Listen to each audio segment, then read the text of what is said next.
young CEO driving his luxury BMW stopped at the same traffic light every morning for 3 months, completely indifferent to the world around him. But when a college student selling roses to pay for her tuition approached his car with a smile that could light up the darkest day, everything changed in an instant. What happened next will make you believe that love really can find you when you least expect it.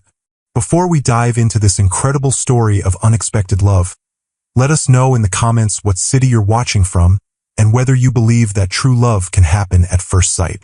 If this story touches your heart, please hit that like button to help us share these uplifting stories with more people who need a reminder that love is all around us. This story came to us through our community of viewers who share their real-life experiences. And while we've changed some names to protect privacy, every detail of this beautiful love story happened exactly as we're about to tell you. Alexander Stone had built his empire on precision, predictability, and profit margins. At 28, he was the youngest CEO of a Fortune 500 tech company, and his daily routine was as perfectly calibrated as the algorithms his company created. Every morning at exactly 8:47 a.m., his midnight blue BMW would pull up to the traffic light at the intersection of 5th and Madison, where he'd spend exactly 2 minutes and 15 seconds waiting for the light to change. Alexander used those 2 minutes and 15 seconds productively, answering emails, reviewing reports, making calls. He had trained himself to ignore everything outside his climate-controlled, leather-seated bubble. The homeless man on the corner, the street musicians, the vendors selling newspapers. They were all just background noise in his perfectly orchestrated life. But on this particular Tuesday morning in October, something was different. A young woman with shoulder-length brown hair pulled back in a neat ponytail approached his car. She wore a simple white t-shirt, dark jeans, and sneakers that had seen better days. In her arms, she carried a bundle of red roses wrapped in clear plastic, and despite the early morning chill, her face radiated a warmth that seemed to cut through the gray autumn day. Elena Martinez had been selling roses at this intersection for exactly 3 months, ever since her financial aid had been cut and she'd realized that her part-time job at the campus bookstore wasn't going to cover both her tuition and her mother's medical bills. Every morning, she'd buy 24 roses from the wholesale market for $24 and sell them for $5 each, hoping to make enough to keep her dreams alive. She'd noticed the BMW and its serious-looking driver from her very first day. He never rolled down his window, never made eye contact, never even acknowledged her existence. But there was something about him that intrigued her. Maybe it was the way his shoulders tensed when he was on a particularly stressful call, or the way he'd sometimes pause and stare at nothing, as if the weight of the world was pressing down on him. This morning, Elena decided to try something different. Instead of simply holding up a rose and hoping for acknowledgement, she approached his car and gently tapped on the passenger window. Alexander looked up from his phone, annoyed at the interruption. Through the tinted glass, he could see the rose seller, the same one who'd been here every morning for weeks. He'd noticed her persistence, her unfailing politeness even when people ignored her, but he'd never really looked at her. Not really. Now, looking directly at her face for the first time, Alexander felt something shift inside his chest. She had the most genuine smile he'd ever seen, and her eyes, warm brown eyes that seemed to hold depths of kindness he'd forgotten existed, were looking directly at him with hope rather than desperation. Elena mouthed through the glass, "Good morning. Beautiful roses today."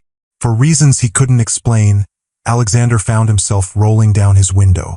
"Good morning," Elena said, her voice carrying a slight accent that he couldn't quite place. "I have the most beautiful roses today. Each one was picked fresh this morning, and I promise they smell like happiness." Alexander stared at her for a moment. In his world of corporate executives and board meetings, no one had ever promised him that anything smelled like happiness. "How much?" he heard himself asking. $5, Elena replied, then quickly added, "But honestly, they're worth so much more than that. These roses could make someone's entire day better." Alexander reached for his wallet and pulled out a $20 bill. "I'll take for then." Elena's face lit up like Christmas morning. "Really? Oh my gosh. Thank you so much. You have no idea how much this helps." She carefully selected the 4 most perfect roses from her bundle and handed them through the window. Are these for someone special? Alexander took the roses, their soft petals brushing against his fingers. When was the last time he'd held flowers? When was the last time he'd bought anything for someone special? When was the last time he'd had someone special to buy things for? No, there's no one special, he admitted, surprising himself with his honesty. Elena's expression softened. Well then, these roses are for you. Sometimes we need to remind ourselves that we deserve beautiful things too. The light turned green, and cars behind Alexander began honking. But for the first time in his perfectly scheduled life, Alexander didn't care about being precisely on time. What's your name? He called out as he prepared to drive away. Elena Martinez. I'm Alexander Stone. It's nice to meet you, Alexander Stone. I hope those roses bring you some happiness today. As Alexander drove away, he caught himself looking in his rearview mirror, watching Elena approach the next car with the same radiant smile she'd given him. For the rest of the drive to his office, he couldn't stop thinking about her words. Sometimes we need to remind ourselves that we deserve beautiful things too. That afternoon, Alexander did something he'd never done before. Instead of staying late at the office to review quarterly projections, he left at exactly 5:30 p.m. He told himself it was because he wanted to beat traffic, but deep down, he knew the real reason. He wanted to see if Elena would be at the traffic light on his way home. She was, and when she saw his BMW approaching, her face broke into that same radiant smile that had been haunting his thoughts all day. This time, Alexander rolled down his window before she even approached. How was your day with the roses? Elena asked, leaning slightly toward his car. Honestly, it was the first day in years that I actually noticed flowers existed, Alexander replied. What about you? Did you sell them all? Almost. Just 3 left, but that's okay. Tomorrow's a new day with new roses. Elena paused, then asked, Alexander, can I ask you something personal? Sure. What do you do that makes you look so serious all the time? Even when you're smiling, your eyes look like they're carrying something heavy. Alexander was taken aback by her perceptiveness. I'm a CEO. I run a tech company, and I guess I'm always thinking about the next problem to solve, the next crisis to prevent. That sounds exhausting, Elena said gently. When's the last time you did something just because it made you happy? The question hit Alexander like a physical blow. He couldn't remember. He literally could not remember the last time he'd done something purely for joy. I don't know, he admitted. Elena smiled, but this time it was softer, more understanding. Well, buying roses from me made me happy, so technically, you did something that made someone happy. That's a start, right? The light was about to change, but Alexander found himself not wanting this conversation to end. Elena, I know this might sound crazy, but would you like to have coffee sometime? I'd love to hear more about what makes you happy. Elena's eyes widened in surprise. You want to have coffee with me? Very much. Alexander, I appreciate that, but I should tell you, I'm not looking for charity or a handout. I sell roses because I need the money, not because I need rescuing. I'm not offering charity, Alexander said quickly. I'm asking for coffee because in 2 conversations, you've made me think about things I haven't thought about in years. That's not charity. That's a gift.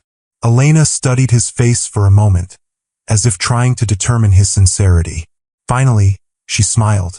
Okay, Alexander Stone, coffee sounds nice, but I choose the place, and it has to be somewhere normal people go. Deal, Alexander said, just as the light turned green. Tomorrow, same time?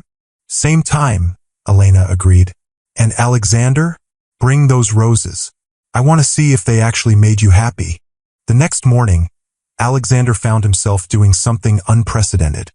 He woke up excited. For the first time in years, he was looking forward to something that had nothing to do with quarterly earnings or market projections. He was looking forward to seeing Elena. As his BMW approached the familiar intersection, Alexander spotted Elena setting up her usual corner. But today she wasn't alone. A small crowd had gathered around her, and as Alexander got closer, he could see why. Elena wasn't just selling roses. She was brightening everyone's day. She complimented an elderly man on his tie, told a stressed-looking woman that her smile was beautiful, and gave a free rose to a little girl who'd been watching wistfully from the sidewalk. When Elena saw Alexander's car approaching, she excused herself from her other customers and walked over with her characteristic bright smile. "Good morning, Alexander. How are those roses treating you?" Alexander glanced at the passenger seat, where the 4 roses from yesterday sat in a makeshift vase he'd created from a coffee mug. "They're still beautiful. And you were right. They do smell like happiness." Elena laughed, a sound that Alexander was quickly becoming addicted to. "See? I told you. Now about that coffee. I was thinking we could go after you finish here? I could wait." "Actually," Elena interrupted, "I have a better idea. There's this amazing little cafe called Sunrise about 6 blocks from here. They make the best coffee in the city, and the owner, Maria, is like a grandmother to everyone who walks in. How about we meet there at 10 a.m.? That'll give me time to finish my morning sales." Alexander nodded eagerly. "Sunrise Cafe at 10 a.m. I'll be there." As the light changed and Alexander drove away, he realized he had no idea what he was going to do for the next hour and a half. For a man whose every minute was usually accounted for, this was both terrifying and exhilarating. At exactly 10 a.m., Alexander walked into Sunrise Cafe. It was unlike any place he'd ever been. Mismatched chairs, local artwork on the walls, and the kind of warm, welcoming atmosphere that made you want to stay for hours. He spotted Elena immediately, sitting at a small table near the window, already nursing a cup of coffee and reading what looked like a textbook. "Studying?" Alexander asked as he approached her table. Elena looked up and smiled. "Business finance. I have a test next week, and I need to maintain my GPA if I want to keep my academic scholarship." Alexander sat down across from her, noting the way she'd organized her notes, the highlighted passages in her textbook, the careful handwriting in the margins. "What's your major?" "Business administration with a focus on social entrepreneurship," Elena replied. "I want to start a company that helps other first-generation college students navigate higher education while supporting their families." Alexander stared at her in amazement. That's incredible. How did you come up with that idea?" Elena's expression grew more serious. "Because I'm living it. My mom immigrated here from El Salvador when I was 5. She's worked 3 jobs my entire life just to keep us afloat, and when I got into college, we thought my financial aid would cover everything. But when my mom got sick last year and needed surgery, we fell behind on some payments, and my aid got reduced." She gestured toward the window, in the direction of her rose-selling corner. "So I sell roses in the morning before classes, work at the campus bookstore in the afternoons, and tutor high school kids in the evenings. It's not glamorous, but it keeps me in school and helps with mom's medical bills." Alexander felt something profound stirring in his chest. A mixture of admiration, respect, and something else he couldn't quite name. Here was this young woman, barely 22 years old, juggling more responsibilities than most people could handle, and she did it all with a smile that could light up the world. "Elena, you're incredible. I can't imagine managing all of that." Elena shrugged modestly. "You do what you have to do. Besides, every day I get to meet interesting people like grumpy CEOs who turn out to be much nicer than they look." "Grumpy?" Alexander protested with mock offense. "Oh, definitely grumpy. You should see your face when you're on those phone calls in your car. You look like you're ready to fire half the world." Alexander laughed. Actually laughed. For the first time in months. "Maybe I am. Do you know how frustrating it is when grown adults can't figure out basic problem solving?" "Actually, yes, I do," Elena said, leaning forward with interest. "I tutor teenagers, remember? Want to know what I've learned about teaching people to solve problems?"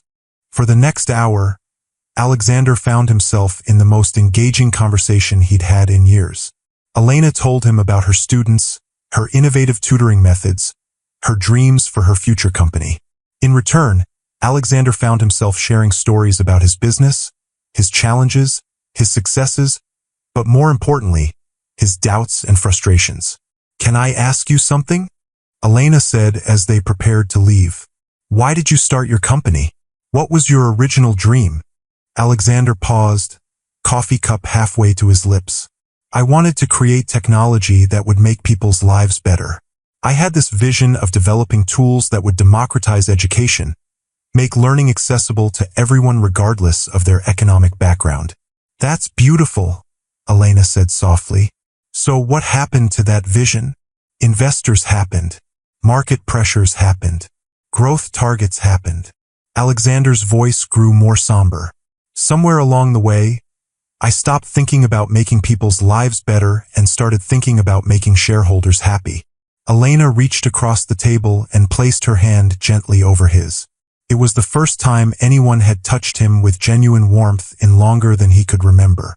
"Alexander, what if I told you that the grumpy CEO I met yesterday and the passionate visionary sitting across from me right now are the same person? What if the only difference is that one of them forgot why he started this journey?" Alexander looked down at Elena's hand covering his. Her fingers were slightly stained with rose petal residue. Her nails were short and practical, and she wore no jewelry except for a simple silver ring that looked like it had been a gift from someone who loved her deeply. Everything about her hands spoke of work, of purpose, of a life lived with intention. "Elena, can I ask you something personal?" "Sure. How do you stay so positive? How do you wake up every morning and face all these challenges with a smile? Aren't you exhausted? Aren't you frustrated that you have to work so hard just to get what other people take for granted?" Elena was quiet for a moment, considering her answer. "You know what I realized? Being angry about my circumstances wouldn't change them, but it would steal my joy. And joy is the one thing that's completely free. No one can take it away from me unless I let them." She paused, then continued. "Besides, I'm not just working toward a degree. I'm working toward a future where I can help other people in situations like mine. Every rose I sell, every hour I tutor, every page I study, it's all building toward something bigger than just me." Alexander felt something shift inside him, like a door opening in a room he'd forgotten existed. "You know, talking to you makes me remember why I fell in love with business in the first place." "And what was that?" "The possibility of creating something that matters. If stories like this remind you that success is about more than just money, and that real connections can happen in the most unexpected places, please hit that subscribe button. We share inspiring stories like Elena and Alexander's every week." Elena smiled, and Alexander noticed that her smile seemed to reach places in his heart that had been cold for a very long time. "Alexander, I need to get to class, but I've really enjoyed this. Thank you for buying my roses.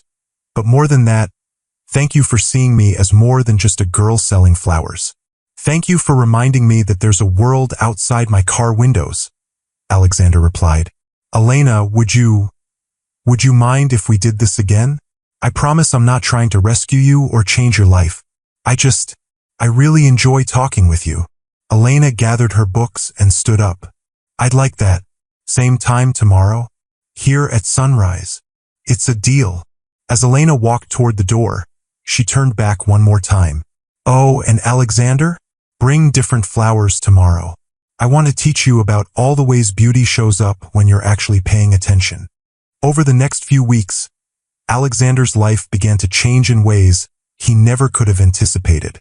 His morning meetings with Elena at the traffic light became the highlight of his day, and their coffee dates at Sunrise Cafe evolved into something that felt suspiciously like falling in love.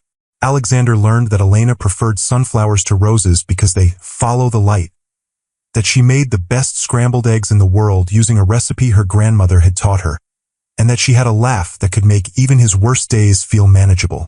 Elena learned that Alexander had a dry sense of humor that emerged when he wasn't trying to be a CEO, that he'd once dreamed of being a teacher before technology called to him, and that he made excellent coffee but terrible toast. But with every passing day, the differences in their worlds became more apparent. Alexander lived in a penthouse apartment with floor-to-ceiling windows and a view of the entire city. Elena shared a tiny two-bedroom apartment with her mother in a neighborhood where the sirens never seemed to stop. Alexander's idea of a casual dinner was a restaurant where meals cost more than Elena made in a week selling roses. Elena's idea of a perfect evening was cooking dinner with her mom and watching old movies on their ancient television. The disconnect became impossible to ignore when Alexander suggested they have dinner at Chez Laurent, one of the city's most exclusive restaurants.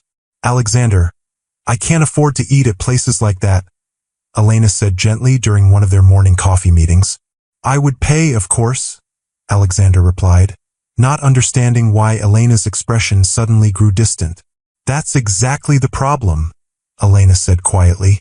"I can't be in a relationship where one person always pays because the other person can't afford to participate." Alexander felt confused and frustrated. "But Elena, I want to share these experiences with you. I want to take you nice places, buy you beautiful things." "Why?" Elena interrupted. "So I can get used to a lifestyle I'll never be able to maintain on my own? So I can become dependent on your generosity." "No, that's not what I meant." "Alexander, listen to me carefully. I like you. I really genuinely like you. But I won't be anyone's charity case. And I won't be with someone who thinks my worth is determined by how much he can spend on me." Alexander was quiet for a long moment, realizing he'd stepped into territory he didn't understand. "Elena, I'm sorry. I didn't mean to make you feel that way. I've never been with someone who didn't want me to spend money on them." "What kind of relationships have you been in?" Elena asked, her voice softer now. Alexander thought about his past relationships, mostly with women who moved in his social circles, women who expected expensive gifts and lavish dates as proof of his affection. Honestly, shallow ones. Relationships where money was the language of love. Elena reached across the table and took his hand. "Alexander, if you want to be with me, you need to understand something. I don't need you to save me or upgrade my life. I need you to respect the life I've built and the person I've become because of my struggles, not in spite of them." "I do respect you," Alexander said earnestly. "Elena, you're the strongest, most impressive person I've ever met. You're working 3 jobs, maintaining perfect grades, taking care of your mother, and somehow still finding time to make other people's days brighter. I don't want to change any of that. I want to learn from it." Elena squeezed his hand. "Then learn by walking in my world sometimes, instead of always trying to bring me into yours." That evening, Alexander did something he'd never done before. He took the subway to Elena's neighborhood and knocked on her apartment door, carrying a bag of groceries and a bouquet of sunflowers he'd bought from a corner market. Elena opened the door in surprise. "Alexander, what are you doing here? You said you wanted me to walk in your world sometimes. So I'm here, with ingredients for dinner, hoping you'll teach me how to make those famous scrambled eggs." Elena's mother, Rosa, appeared behind her daughter. She was a small woman with kind eyes and graying hair, wearing a floral house dress and an expression of curious concern. "Mommy, this is Alexander," Elena said in Spanish, then switched to English. "Alexander, this is my mother, Rosa." Alexander stepped forward and, drawing on his high school Spanish, said carefully, "Yes, un placer conocerla, Señora Martinez. Elena habla de usted todo el tiempo." Rosa's face broke into a warm smile, and she responded in rapid Spanish before turning to Elena and speaking in a tone that clearly indicated approval. "What did she say?" Alexander asked. Elena blushed. "She said you have good manners and kind eyes, and she wants to know if you're hungry because she just made too much rice and beans." For the next 3 hours, Alexander sat in the tiny kitchen of Elena's apartment, learning to cook from Rosa while Elena translated and teased him about his inability to properly flip an egg. He helped wash dishes in a sink that barely fit 2 plates, listened to Rosa tell stories about Elena's childhood in a mixture of Spanish and English, and felt more at home than he'd ever felt in his penthouse. As the evening wound down, Elena walked Alexander to the subway station. "Thank you for tonight," she said as they stood on the platform waiting for his train. "For coming here, for meeting my mom, for not acting like our apartment was too small or our neighborhood was too rough. Elena, your home is filled with more love and warmth than my penthouse has ever had. Your mother is incredible, and watching you with her, I've never seen anyone care for someone else the way you care for her." Elena stood on her tiptoes and kissed Alexander softly, right there on the subway platform with the sound of the approaching train growing louder. "I'm falling in love with you, Alexander Stone," she whispered against his lips. "But I need you to promise me something. Anything. Promise me that you'll never try to save me from my life. Promise me that you'll love me as I am, where I am, not as who you think I could become if you fixed everything."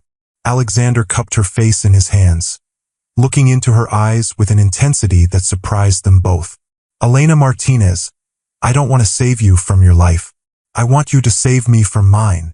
As Alexander's train pulled into the station, he realized that for the first time in his adult life, he didn't want to go home to his perfectly appointed penthouse. He wanted to stay in Elena's world, where love was measured in homemade meals and hand-washed dishes and laughter that echoed off cramped apartment walls. But it was also the moment he began to understand that loving Elena meant more than just appreciating her world. It meant figuring out how to bridge the gap between their two realities without asking either of them to give up who they were. The question was whether that was actually possible. 2 months into their relationship, the differences between Alexander and Elena's worlds began to create cracks that even love couldn't seem to bridge. The crisis started on a Thursday morning when Elena didn't show up at her usual corner. Alexander waited through 3 light cycles, growing increasingly concerned. Elena had never missed a morning without texting him first. When she finally appeared the next day, Alexander could see that something was wrong. Elena's usual radiant smile was forced, and there were dark circles under her eyes that spoke of sleepless nights. "Elena, what happened yesterday? I was worried about you." "I'm sorry," Elena said, but her voice lacked its usual warmth. "I had to take my mom to the emergency room. Her diabetes spiked, and we spent 14 hours at the hospital." Alexander's heart clenched. "Is she okay? Why didn't you call me? I could have helped." "Helped how?" Elena asked, and there was an edge to her voice that Alexander had never heard before. "Would you have paid the hospital bill? The prescription costs? The follow-up appointment fees?" "Elena, yes, of course I would have. And that's exactly the problem," Elena interrupted. "Alexander, yesterday I sat in that hospital watching my mother be in pain, knowing that every hour we were there was costing money we don't have, and all I could think about was calling you to fix it. Do you know how that made me feel?" Alexander was quiet, sensing that he was walking into dangerous territory. "It made me feel weak," Elena continued. "It made me feel like I was becoming the kind of person who looks for someone else to solve her problems instead of figuring it out herself. But Elena, if I can help, why is that a bad thing? People who care about each other help each other. Because there's a difference between helping and enabling, Alexander. There's a difference between being supported and being rescued." Their conversation was interrupted by the light changing, but the tension followed them to their coffee date later that morning.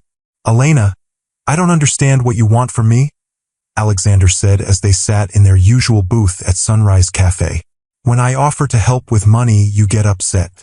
When I don't offer, I feel like I'm being selfish and uncaring. What am I supposed to do?"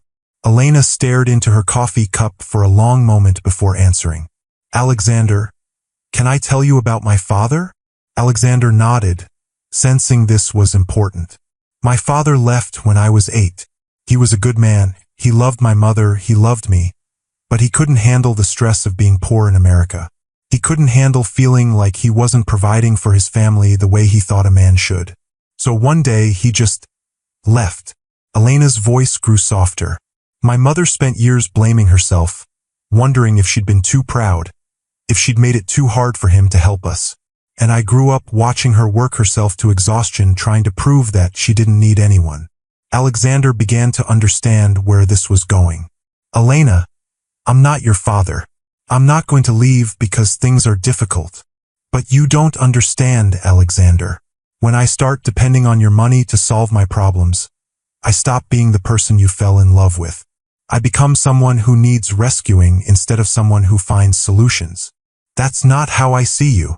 But it's how I'll start seeing myself," Elena said firmly. "Alexander, yesterday at the hospital, I found myself calculating how much easier everything would be if I just let you take care of me. And that thought terrified me more than any medical bill ever could." Alexander reached across the table for Elena's hand, but she pulled away gently. Elena, what if we found a different way? What if instead of me just giving you money, we figured out solutions together? What if I invested in your tutoring business or helped you get a better paying job at my company? Alexander, stop. Elena's voice was quiet but firm. Listen to what you're saying. Every solution you're proposing involves you using your resources to fix my problems. That's not partnership. That's charity with a prettier name.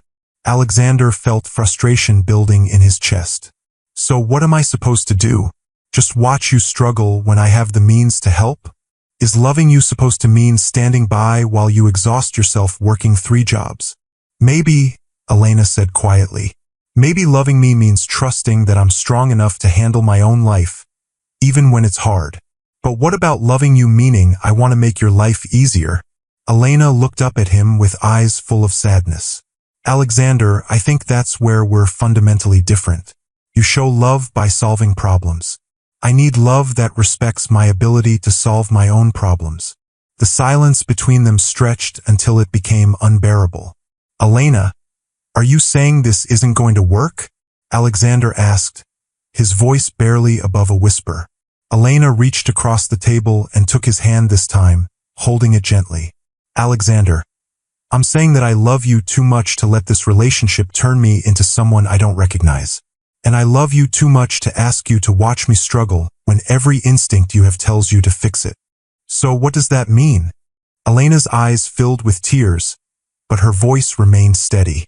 It means that sometimes love isn't enough. Sometimes 2 people can be perfect for each other and still be wrong for each other. Alexander felt something breaking inside his chest. Elena, please, we can figure this out. We can find a way. Alexander, you're doing it again. You're trying to solve this like it's a business problem. But this isn't about finding the right strategy or the right approach. This is about the fact that we see the world fundamentally differently. Elena stood up from the table, gathering her books. I need some time to think, and I think you do too.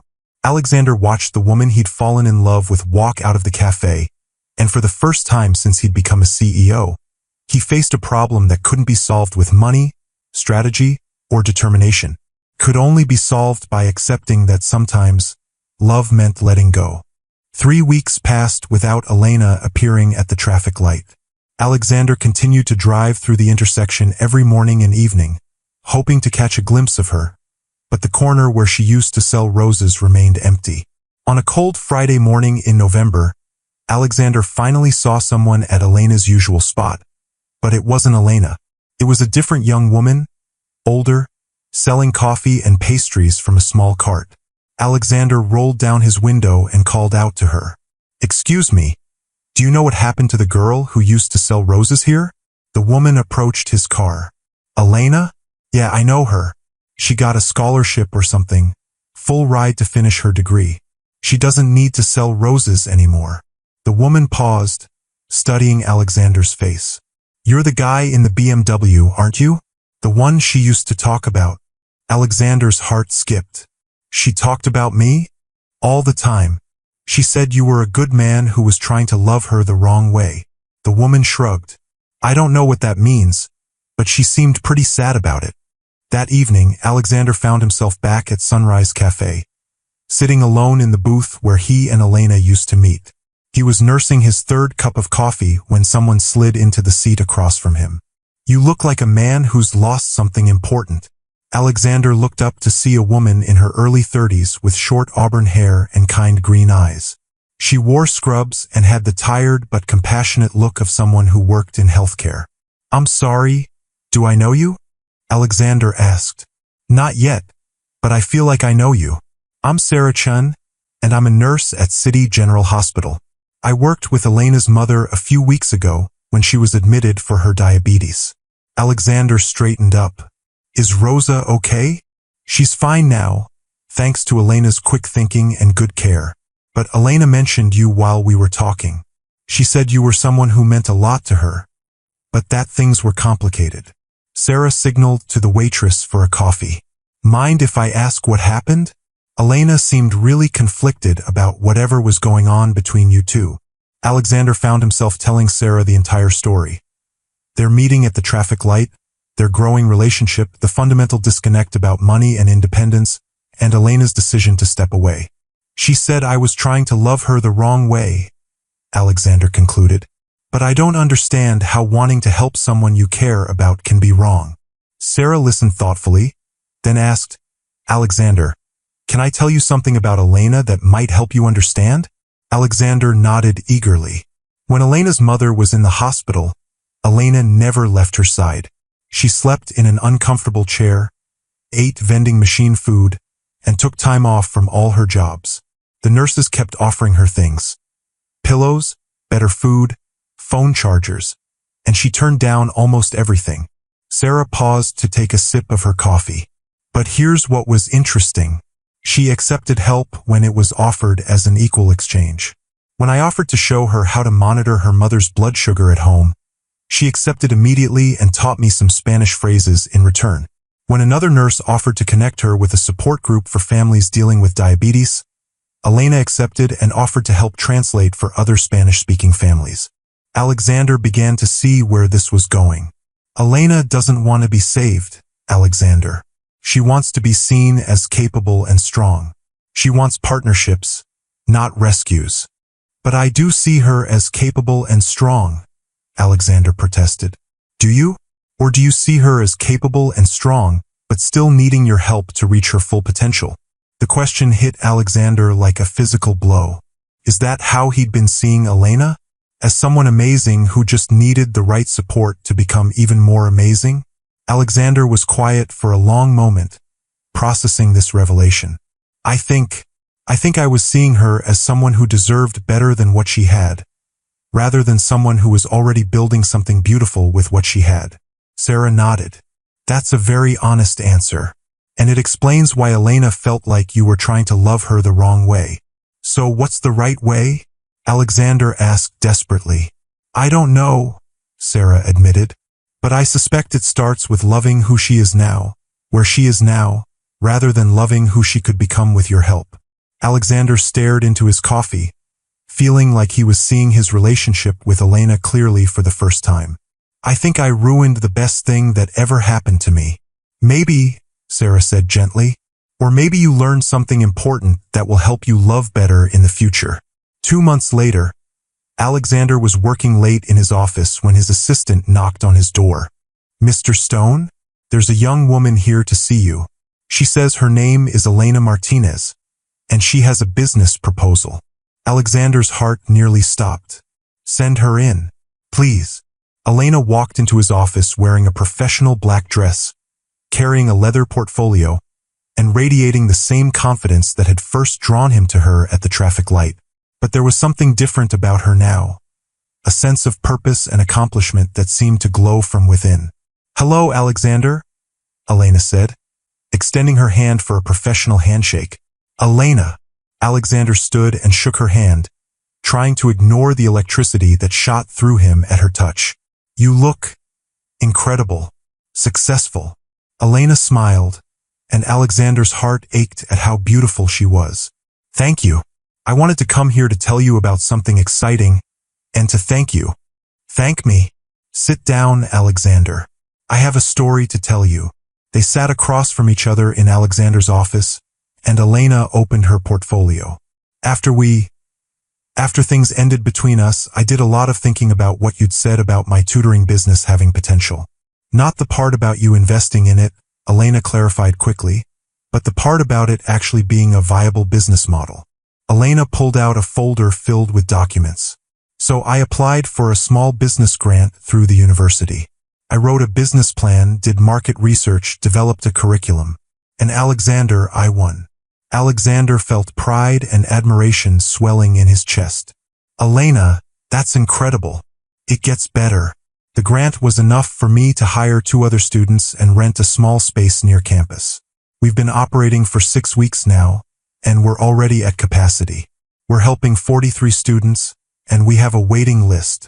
Elena's eyes were bright with excitement as she continued. But here's the best part. Remember how you talked about using technology to democratize education? Well, I've been working with the computer science department to develop an app that matches students who need tutoring with student tutors in their area. It's like a rideshare app, but for education. Alexander leaned forward, fascinated. Elena, that's brilliant. That could scale nationally, internationally even. I know. And that's why I'm here. Elena took a deep breath. Alexander, I want to pitch you on an investment opportunity. Not as someone you used to date, not as someone you want to help, but as a legitimate business opportunity. Alexander stared at her in amazement. You want me to invest in your company? I want you to consider investing in my company. I've done my research, Alexander. Your firm has a venture capital arm that focuses on educational technology. My business fits perfectly with your investment criteria, and I think it could be profitable. Elena slid a bound business plan across his desk. This proposal outlines a partnership where your firm would provide funding and business expertise, and my team would provide the product development and market insight. It's a real partnership, Alexander. Not a rescue. Alexander picked up the business plan, and as he flipped through it, he realized he was looking at some of the most innovative and well-researched work he'd seen in years. Elena, this is exceptional work. The market analysis, the revenue projections, the growth strategy, this is professional-grade business planning. I learned from the best, Elena said with a small smile. Those morning conversations we had about business weren't just coffee talk for me. I was taking notes. Alexander set down the business plan and looked directly at Elena. Before I respond to this as a businessman, I need to say something as someone who cares about you. Elena nodded. I'm sorry, Elena. I'm sorry for trying to fix your life instead of celebrating it. I'm sorry for seeing your struggles as problems to solve instead of seeing your strength in handling them. And I'm sorry for loving the idea of who you could become instead of loving who you already were. Elena's eyes softened. Alexander, I'm sorry too. I'm sorry for not explaining better what I needed. I'm sorry for walking away instead of fighting for us. And I'm sorry for making you feel like caring about me was wrong. They sat in silence for a moment, years of love and regret hanging in the air between them. Elena, can I ask you something personal? Of course. Are you happy? Really, genuinely happy? Elena's face broke into that radiant smile that Alexander had fallen in love with. Alexander, I'm happier than I've ever been. I'm building something I believe in. I'm supporting my family. I'm finishing my degree, and I'm doing it all on my own terms. I wake up every morning excited about what I'm creating. That's all I ever wanted for you, Alexander said quietly. I know, and that's why I knew you'd be the right person to approach about this investment opportunity. Because you want to see me succeed, not just as someone you cared about, but because you recognize good business when you see it. Alexander smiled. Elena Martinez, I would like to schedule a formal pitch meeting with you and my investment team. And I'd like to tell you right now that based on what I've seen, I think you're going to get funding. Elena's smile could have powered the entire city. Really? Really? You've built something extraordinary, Elena. And you did it exactly the way you said you would, on your own terms, with your own strength, creating your own success. As Elena gathered her materials to leave, Alexander couldn't help but ask, Elena, do you think there might be room in your life for an old friend? Someone who's learned a lot about love and partnership over the past few months. Elena paused at the door and turned back to him. Alexander, I think there might be room in my life for someone who sees me as an equal partner in building something beautiful together. Someone who wants to grow alongside me instead of trying to grow me up. I'd like to be that someone if you'll have me. Elena walked back to Alexander's desk and extended her hand. Partners. Alexander shook her hand, but this time, instead of letting go, he brought it to his lips and kissed it gently. Partners. In business and in life if you'll have me. I'll have you, Alexander Stone. But this time we build something together. This time we love each other as we are, not as we could be. As Elena left his office, Alexander realized that he hadn't just gotten a second chance at love. He'd gotten a second chance at becoming the kind of person who deserved love. The kind of person who could be a true partner to someone as extraordinary as Elena Martinez. 6 months later, at the launch party for EDU Connect, the app that Elena's company had developed with Alexander's investment firm. Elena stood in front of a room full of investors, educators, and students. This app exists because someone taught me that the best partnerships aren't about one person lifting the other up, Elena said, her eyes finding Alexander's in the crowd. The best partnerships are about two people choosing to grow stronger together. Alexander raised his glass in a toast, and as Elena continued her speech, he realized that sometimes the best love stories aren't about finding someone to complete you. They're about finding someone who inspires you to become complete yourself. And sometimes, if you're very lucky, you get to build something beautiful together along the way. If you made it this far, you believe in the power of second chances and real partnership in love. Elena and Alexander's story reminds us that the best relationships aren't about rescuing or being rescued. They're about two whole people choosing to build something beautiful together. Drop a comment and let us know. Have you ever had to learn how to love someone better? Have you experienced a relationship where you grew stronger together rather than just being saved by someone else? Share your story. Your experience might be exactly what someone else needs to hear today.